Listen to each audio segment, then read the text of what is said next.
ऋषभ देव जी का प्रकरण इसमें बड़ा विस्मयकारी है। और मेरा एक प्रयास ये भी है कि यहाँ जो कथा में लूँ भगवान की कृपा से, तो जो कहीं चर्चा नहीं हो उन कथाओं को मैं यहाँ लूँ।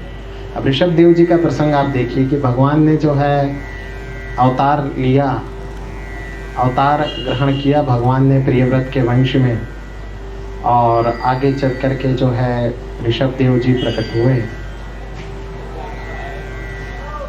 भगवान ऋषभ देव जी ने जो है विरक्ति ग्रहण की।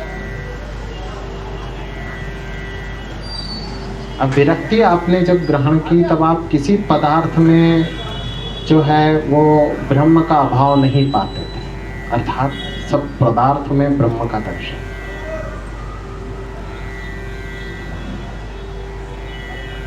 सब पदार्थों में, प्रत्येक पदार्थ में, छोटे से छोटे कण में अथवा बड़ी से बड़ी वस्तु में ब्रह्म का दर्शन।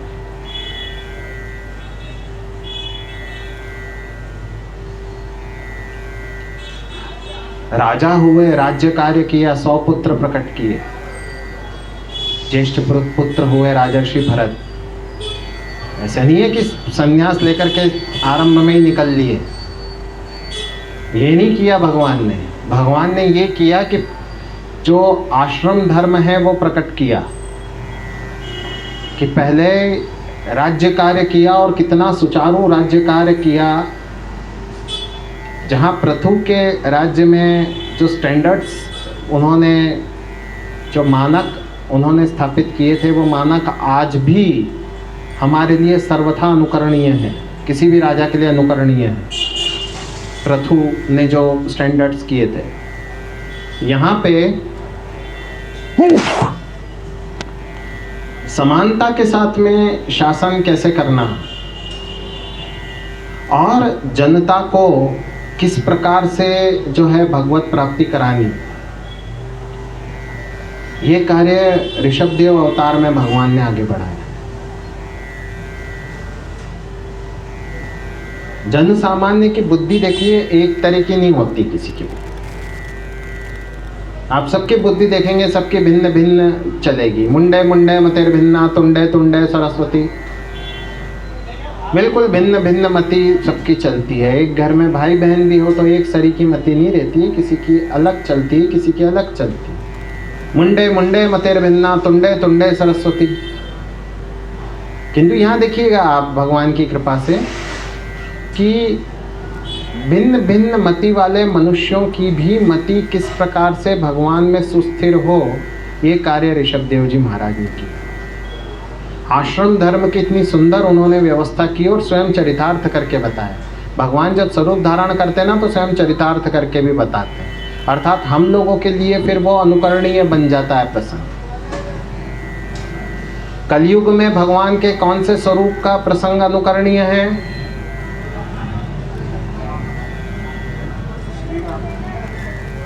भगवान का श्री राम स्वरूप जो है, उनका जो आचरण है वो अनुकरणीय है, ऐसा आचार्यों ने कहा। किंतु वो मनवंतर भी अलग था। उस मनवंतर की चतुर्युगी अलग थी, जहाँ भगवान ने अवतार ग्रहण किया और वहाँ भगवान दिव्य लीला कर रहे हैं।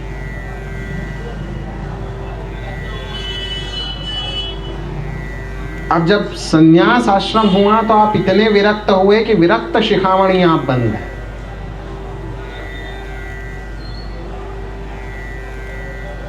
विरक्ति को अभी अगर मुझे परिभाषित करना हो तो अष्टवक्र गीता में जिस प्रकार से वर्णन है उसी प्रकार से मैं वर्णन करते हुए आप लोगों से कहूँ कि आत्मा को हमारी भौतिक देह से अथवा इस सृष्टि से परे मानना जो है वो विरक्ति हुई।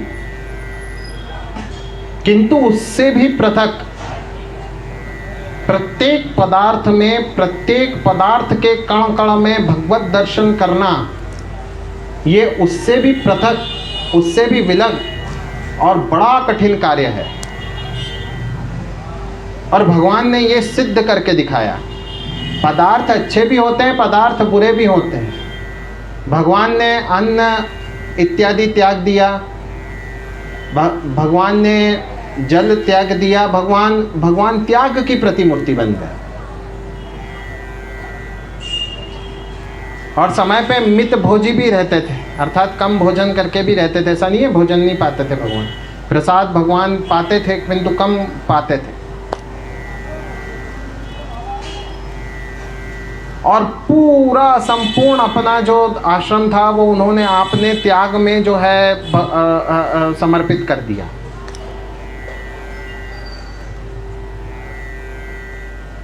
अच्छाई और बुराई दो तरह के पदार्थ भी इस तरह के रहते हैं ना।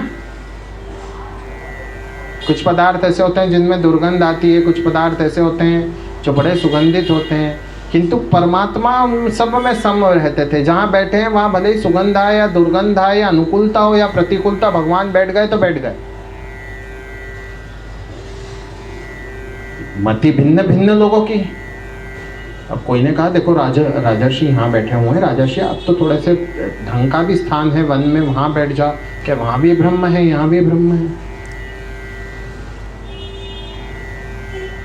पशु पक्षियों की जो है मलमूत्र पड़ा है, भगवान को कोई चिंता नहीं, भगवान बैठे हैं तो बैठे हैं। प्रत्येक पदार्थ में ब्रह्म है, मैं तो बस भगवान का चिंतन करूँ जिसमें स्वयं पर प्रभु है। लेकिन हमको आप आदर्श उपस्थित करने हेतु हमें हमारे पे एक उत्तम एवं सुंदर आदर्श प्रकट करने हेतु आपने इस प्रकार की लौकिक आचरण किया। ये हम पे भगवान की बहुत बड़ी कृपा है, बहुत बड़ा उपकार है। कथा इतनी नहीं है, 100 पुत्र हुए। 9 तो जो भगवान ने आशीर्वाद दिया, तो कभी हवि आविर्होत्र इत्यादि उनके प्रसंग एकादश स्कंद में आते हैं, तो मैं वो सुनाता रहता हूँ बहुधा, तो वो उन पे तो मैं आऊँगा जो आऊँगा। ज्येष्ठ पुत्र का प्रसंग सुनाता हूँ राजर्षि भरत का, किन्होंने राज्य सुखोपभोग किया और पिता द्वारा उपदिष्ट, पिता द्वारा निर्दिष्ट वानप्रस्थ आश्रम का, संन्यास आश्रम का मार्ग ग्रहण किया और एकांत में जाकर के आप अनुष्ठान साधना ध्यान करने लगे। मन को विषयों से विरक्त किया। अब भरत के भी पुत्र और राज्य बड़ा समृद्ध था, पुत्र भी बड़ी समृद्ध संतति थी और राज्य भी बड़ा समृद्ध था। उसे समृद्धि के शिखर पर छोड़ करके और आपने जो है विरक्ति का मार्ग ग्रहण किया, और विरक्ति भी ऐसी कि जो है आश्चर्यचकित कर दे सबको।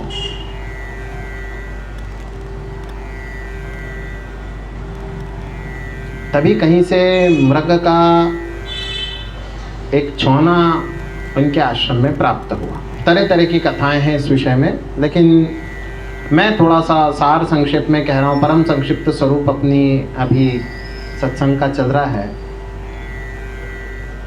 मृग का छूना जैसे प्राप्त होता है राजर्षि को, राजर्षि उस छौने को बड़ा दुलारते हैं और उसकी रक्षा करते हैं। आश्रम के बाहर हिंस्र पशुओं का, आखेटकों का बड़ा संकट है। मैं क्षत्रिय हूँ, मेरा कार्य है कि जो आ जाए मेरे शरण में उनकी रक्षा करना।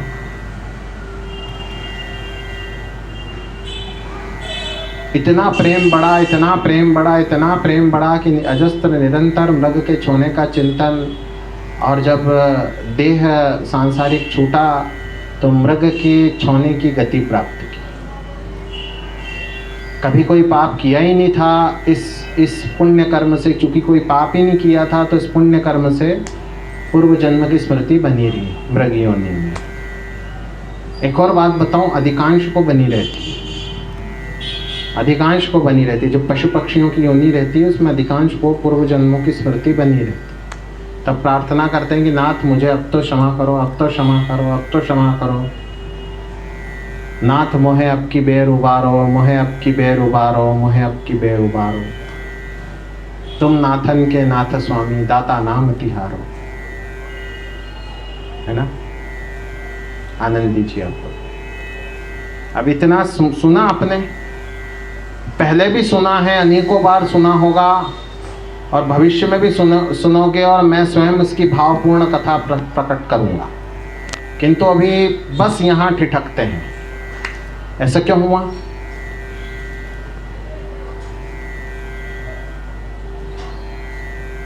ऐसा क्यों हुआ, मृग की योनि क्यों प्राप्त हुई?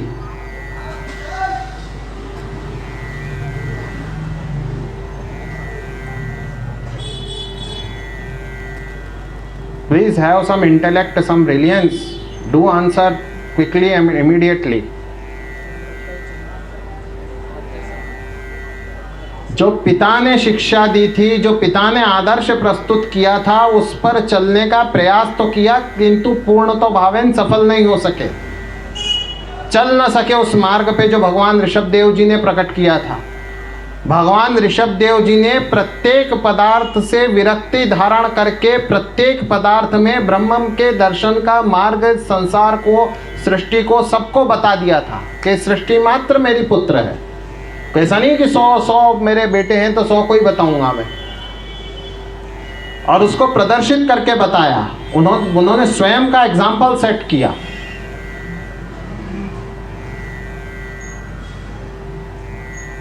और वो जो मार्ग है उसमें प्रत्येक पदार्थ में ब्रह्म का दर्शन करना, वहाँ ये चिंतन होना चाहिए था। देखिए मूल बात ये है, जिसके लिए मैंने प्रसंग सुना है तो एक लाइन में भी बता सकता था।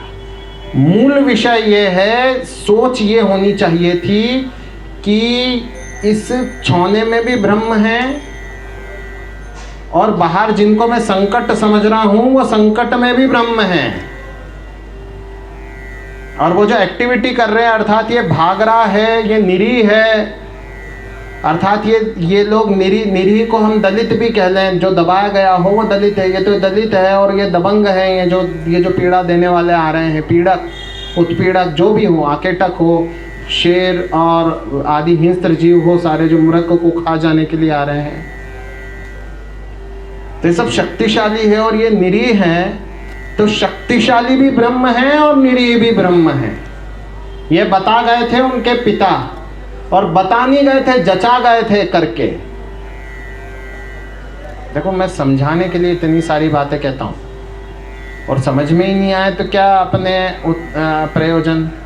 भगवान की सेवा में जो ये मैं परिश्रम कर रहा हूँ उसका अभिप्राय बस इतना है कि अपने को समझ में आए कि जो बात पिताजी ने बताई थी वो बात ये थी, प्रत्येक पदार्थ में कण कण में ब्रह्म समाया हुआ है। उस आधार पर जो है पिताजी ने आचरण किया, ऋषभदेव जी ने आचरण किया, कहा संसार मेरी संतति। सबने सुना होगा, पता नहीं कितनों ने पालन किया, कितने नहीं कर पाए। उनका जो सबसे ज्येष्ठ और सबसे महान पुत्र है, जो सर्वश्रेष्ठ पुत्र हुआ, वो तो नहीं कर पाया। जैसे मृग दिखा तो उसको ये पता था कि मैं क्षत्रिय हूँ, ये मृग है, ये निरीह है, मुझे रक्षा करनी है। अब वो तीर मारने वाला शिकारी भी वहाँ जो संसार का राजा बैठा हुआ है, आज जो बड़े बड़े राजा हैं हमारे भारत के, भगवान उनको जो है दीर्घायु करें, हमारे जो प्रधानमंत्री हैं तो बड़े लीडर समझे जाते हैं। अमेरिका का राष्ट्रपति तो सदा से 60-70 सालों से बड़ा लीडर माना जाता है विश्व का। तो अमेरिका का ही लीडर है वो, तो पूरे नौ द्वीप के दूसरे एक्स्ट्रा टेरेस्ट्रियल वर्ल्ड के भी लीडर थे, भरत जी महाराज। और वो जहाँ तपस्या कर रहे वहाँ बेचारा गरीब शिकारी थोड़ी आएगा बाण मारने।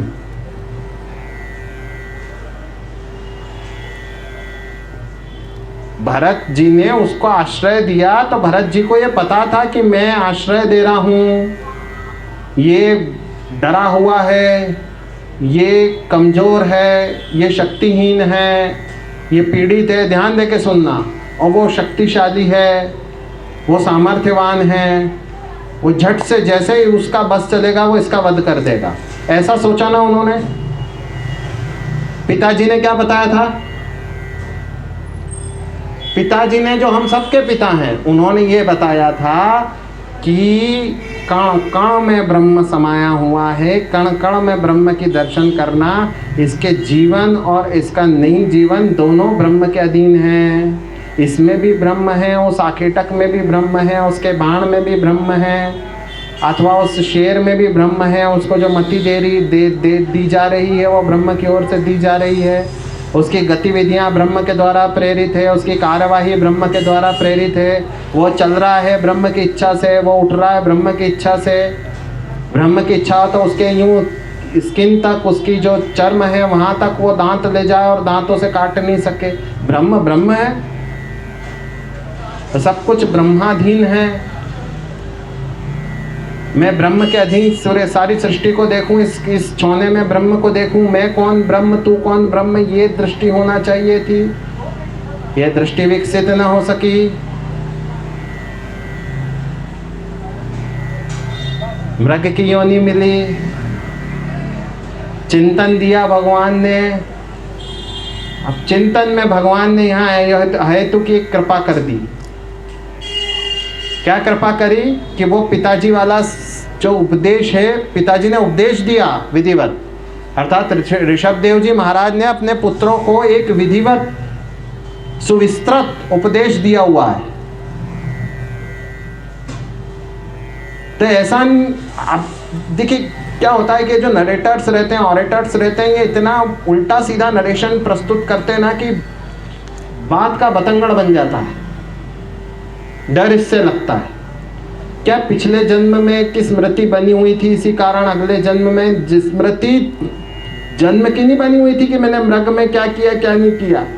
मृग को प्रेम करना बुरा नहीं है, स्मृति ये स्मृति विरक्ति नहीं दिला सकती इतनी बड़ी भारी।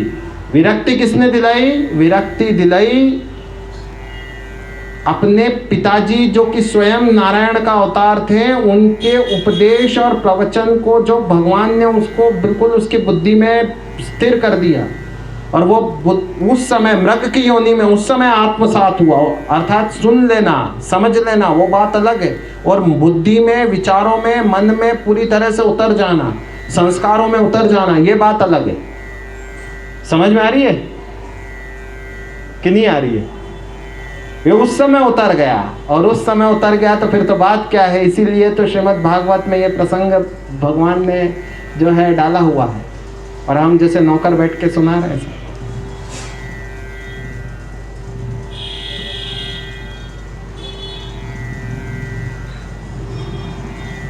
और फिर जो है जड़ भरत का प्रसंग जो कि बस कथा में सुनाने के लिए सुना दिया जाता है, इसीलिए भगवान से प्रार्थना है कि बड़े जो है कथाओं का स्वरूप जो है वो विकसित और विस्तृत प्रकट करें।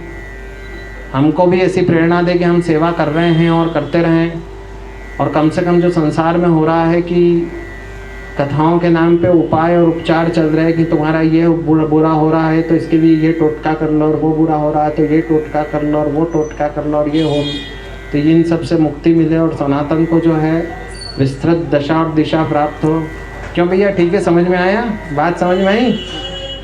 वो पिताजी का उपदेश हृदय में उतर गया, भगवान का हेतु की कृपा ये हुई। पीछे नहीं उतर पाया था, सुन तो तभी लिया था, और अनाज्ञाकारी नहीं थी कि पिताजी की बात की अवहेलना करने वाले थे कि अरे बोल रहे हैं चलो, वो नहीं थे। गए आज्ञा पालन करने ही थे, परंतु बस वो रक्त में, वो विचारों में, वो भावनाओं में, वो स्वरूप में उतर नहीं पाया था। संस्कारों में उस उपदेश की छाप नहीं छूटी थी, यहां छूट गई,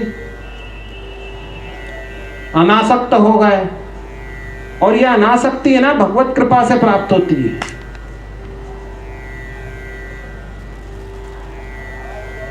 एक त्यागी विरक्ताति विरक्त महात्मा विराजमान है। दृष्टांत ले रहा हूं मैं। एक त्यागी विरक्ताति विरक्त जो है महात्मा विराजमान है, इधर जो है भक्तजन प्रणाम कर रहे हैं। एक दो आए अहंकारी दंभी, उनने दूर से ही हाथ जोड़ लिए, एक दो ने तो हाथ भी नहीं जोड़ा, आके खड़े रहे। अब महात्मा जी को बड़ा फील हुआ, यार ऐसा दम्भ इनका देखो, क्या वो विरक्ति विरक्ति है, क्या वो त्याग त्याग है जी? बात समझिए, ये विरक्ति अथवा त्याग की बातें संसार में मैं समझता हूँ प्रत्येक घर में होती होगी, पता नहीं, लेकिन ये देने वाले परमात्मा है, जीवन मुक्ति की दशा देने वाले परमात्मा है, वो अपने हेतु की कृपा से दे देते। हम लोग रामचरितमानस पढ़ के भगवान श्री राम की अवस्था और उस क्षेत्र का अनुभव कर सकते हैं, अनुभूत कर सकते हैं, आनंद प्राप्त कर सकते हैं। फिर जब वो प्रसन्न हो जाएंगे तो पता नहीं कैसी कैसी वो भावना और कैसी कैसी अनुभूति देते। उसमें फिर सर्वोपरि वो है कि आत्मा को देह से पृथक मानना और आत्मा को मैं मानना, अन्यथा जो है वो संसार को जो है वो पूर्णतः त्यक्त समझना, त्याज्य समझना।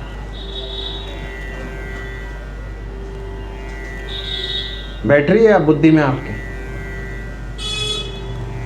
वो पिताजी का जो उपदेश था वो उपदेश उतर गया कि पिताजी ने ये बताया भी नहीं था, करके दिखाया था, तो ऐसे करना है। पश्चात ब्राह्मण के घर में जन्म लिया, बोले ही नहीं कुछ भी, प्रत्येक पदार्थ में ब्रह्म का स्मरण करने लगे, जन्मजात उनको तो जीवन मुक्ति की दशा प्राप्त हो गई। भगवान ने किसी के पे अहेतु की कृपा करी भी तो कब, माता के गर्भ में ही कर दी, तो फिर क्या रहा उसको। तो आत्मा को देह से पृथक मानेगा, और आत्मा को देह से पृथक माने वो भी ठीक है, पर यहाँ तो प्रत्येक पदार्थ में, कण में भगवान के दर्शन कर रहा है, भगवत दर्शन कर रहा है। सांसारिक लोग ऐसों को कहते जड़ है ये तो, क्योंकि सांसारिकता लेश नहीं है। अभी मैंने विरक्त का आपको एक उदाहरण दिया कि भाई बड़े विरक्त महात्मा बैठे हुए हैं, उन्होंने कहा देखो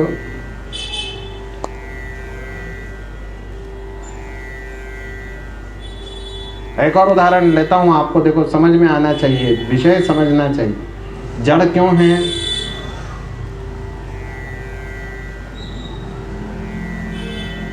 पड़ोस में हमारे राष्ट्र है, वहाँ का शासनाध्यक्ष जो वहाँ का, उसको भी 1-1.5 महीने पहले शासन से उतार दिया, सत्ता से उतार दिया। तो इधर जो है पत्रकार वार्ता करके सिक्योरिटी मांग रहा है वो, कि मेरे को सिक्योरिटी दो, मेरे प्राण पे संकट है, सबसे कह के। और जनता से कह रहा है कि तुम मत डरो हंगामे करने में, सड़क पे निकलने में, गोली भी खानी पड़े तो खाओ, देखो मैं डर रहा हूँ क्या। और सरकार ने भी कि कोई दंगे नहीं भड़क जाए इसके कारण, तो उसको और डबल सिक्योरिटी दे दी, और वो डबल सिक्योरिटी के साथ में जनता को कहा, माताओं बहनों को कहा कि माओ बहनों घबराना नहीं है आपको, जनता आपको घबराना नहीं है, धूप में निकलना है, लंबी रैली लेके चलेंगे अपन राजधानी में। स्वयं हेलीकॉप्टर से उतरा।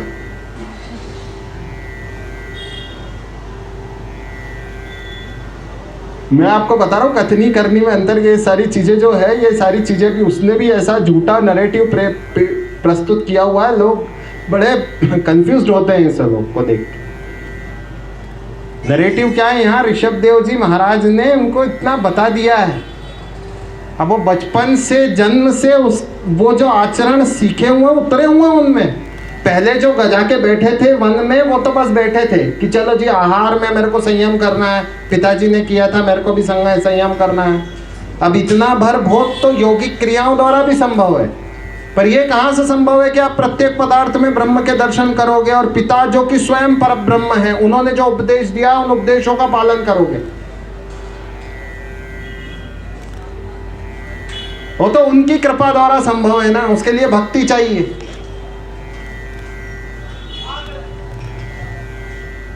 फिर आई वो भक्ति, और आई कब? जब मृग की योनि में थे, और अब फिर जब जन्म ही लिया तो जन्म ही ऐसे अवस्था में लिया कि जब जो है प्रत्येक पदार्थ में ब्रह्म दर्शन करना।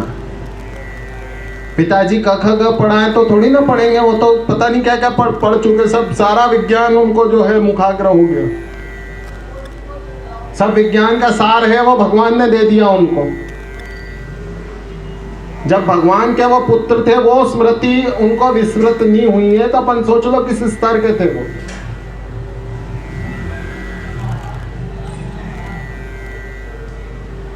इस दुख में पिता माता चले गए, भाभियां तिरस्कार करती, खेत पे बिठा नहीं सकते थे, खेत पे बैठते तो चिड़ियाओं को बुला बुला के तरह से चिड़ियाओं को चुगा देता कि बेचारी चिड़िया भूखी रहेगी। अथवा बैठे ही रहते ऐसे, चिड़िया चुगती के दाना भी ब्रह्म चिड़िया भी ब्रह्म, कुछ बोलते नहीं, कभी कुछ बोलते ही नहीं थे, कोई स्वर मुंह से निकलता तो पता ही नहीं चलता, ऐसे बैठे रहते। भाभीियों ने कहा कि प्रॉपर्टी नहीं दी इसको, होता तो ठीक है, इसका अधिकार थोड़ी ना था प्रॉपर्टी पे, कर कुछ नहीं रहा है, पढ़ा भी कुछ नहीं है, तो हमारे सबके सिर पे बोझ छोड़ के चले गए माता पिता। भाई बड़े बड़े थे भाई, ये थोड़े छोटे थे। मार्मिक पक्ष ये है कि वो लोहे के चिमटों को गर्म करके उन्हें चेटा दिया करती थी।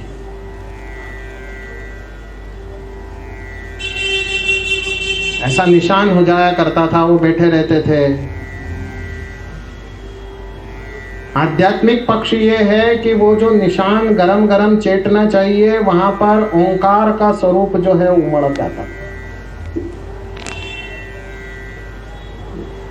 जो भोजन वो सोचती थी कि थोड़ा अधिक बन गया, बच गया, शेष है, अथवा नाली में डालने योग्य भोजन जो होता था वो भोजन उसको देती, जानबूझ के कि बासी भोजन रखना है क्योंकि इसको खिलाना है। ऐसा नहीं कि नेचुरली बच गया, स्वाभाविक रूप से बच गया, वो नहीं है। भोजन रखना है जिससे बासी हो जाए और इसको खिलाओ कि कैसे भी ये निपटे। और वो जैसे नाली में डालते कहते कि खाना हो तो खा ले।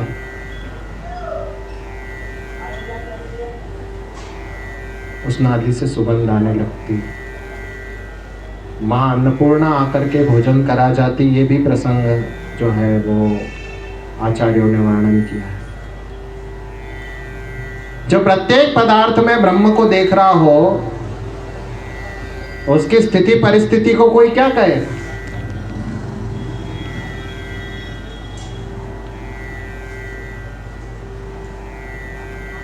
डाकू पकड़ के ले गए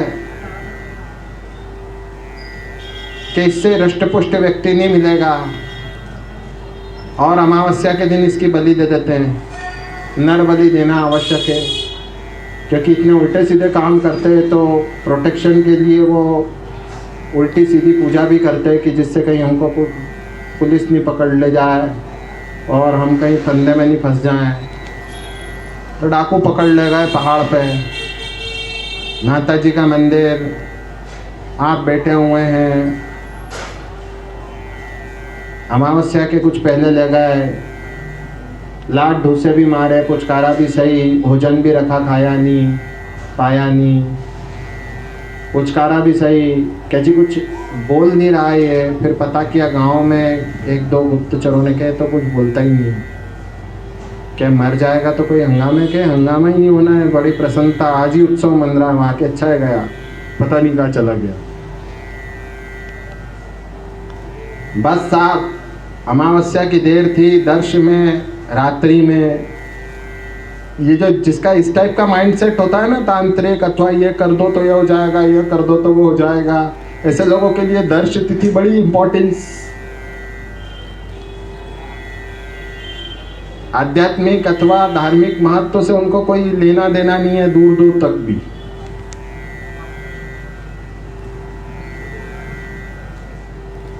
इनको बिठाया,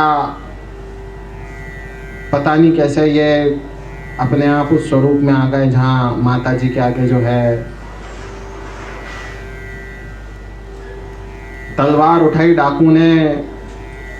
इतनी देर में भगवती की कोप दृष्टि से डाकुओं की गर्दन कट कट के जो है पर्वत के नीचे गिर गई। माता जी आलिंगन कर रही है पुत्र की बात, न पुत्र समझकर माता ने आलिंगन किया, माता जी प्रकट हो गई। माँ ने प्रेम से बेटे को गले लगा लिया।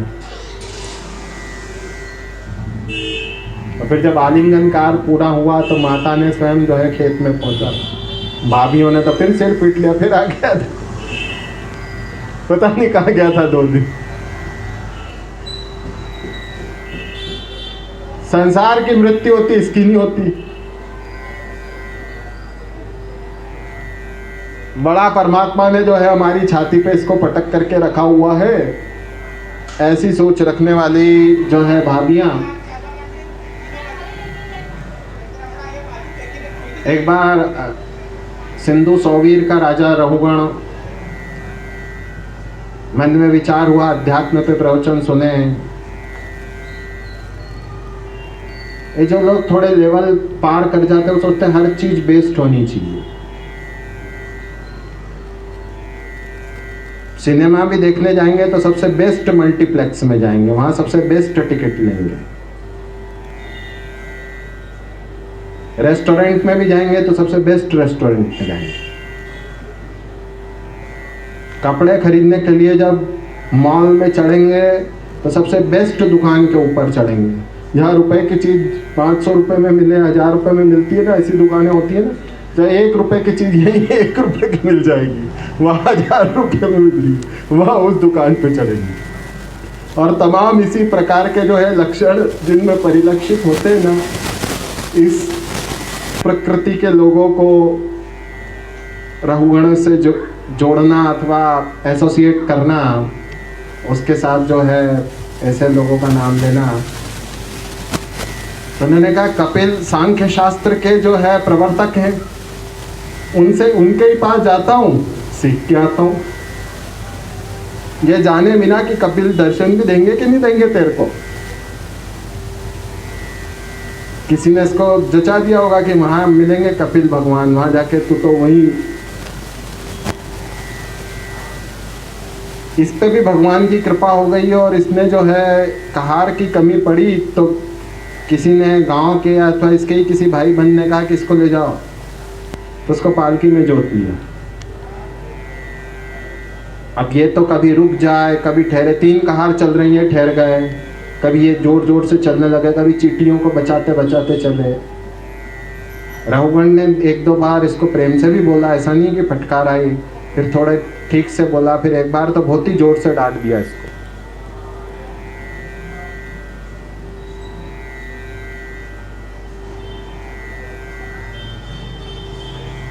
कि बड़ा भार मालूम होता है तुमको,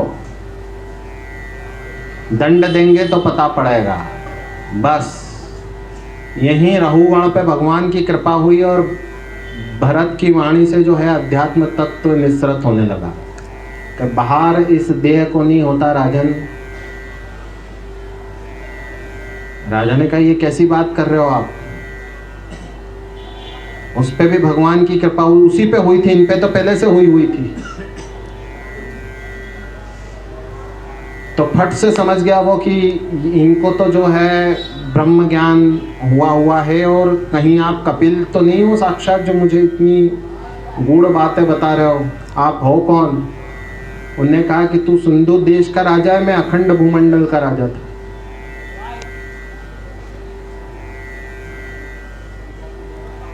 तू एक सामान्य राजा का पुत्र था, मैं भगवान का पुत्र था। लेकिन भगवान का पुत्र होने के उपरांत भी यदि मेरी मति तत्व में स्थिर नहीं हुई तो मुझे जो है संसार चक्र में भटकना पड़ा।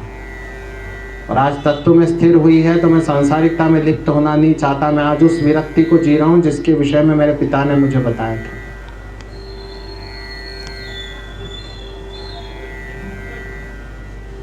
रहुगण को जो ज्ञान दिया उसको भवाटवी भी कहते हैं, भवाटवी का वर्णन।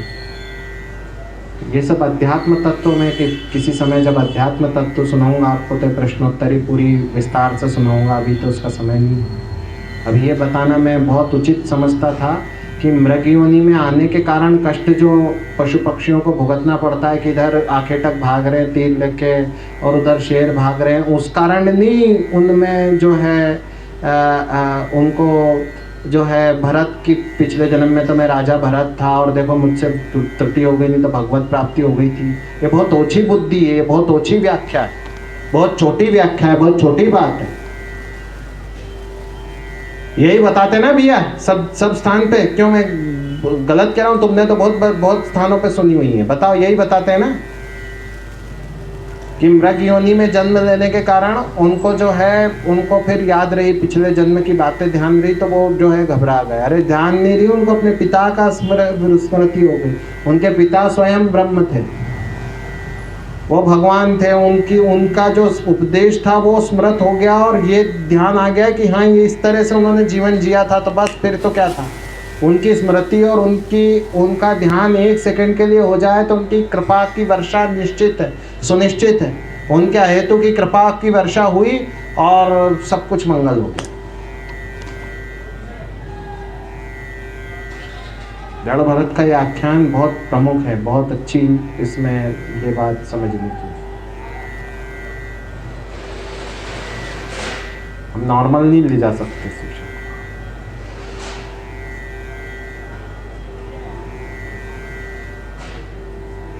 भगवत भक्त वृत्र का चरित्र,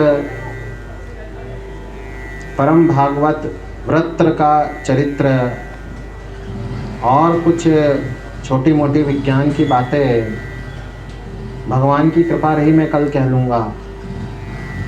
कुछ 10-15 मिनट अधिक भी बैठ जाएंगे भगवान की कृपा रही तो कल, तो ये मैं कल कह लूँगा। आज के प्रसंग को मैं यहीं जो है भगवान के चरणों में समर्पित करता हूँ।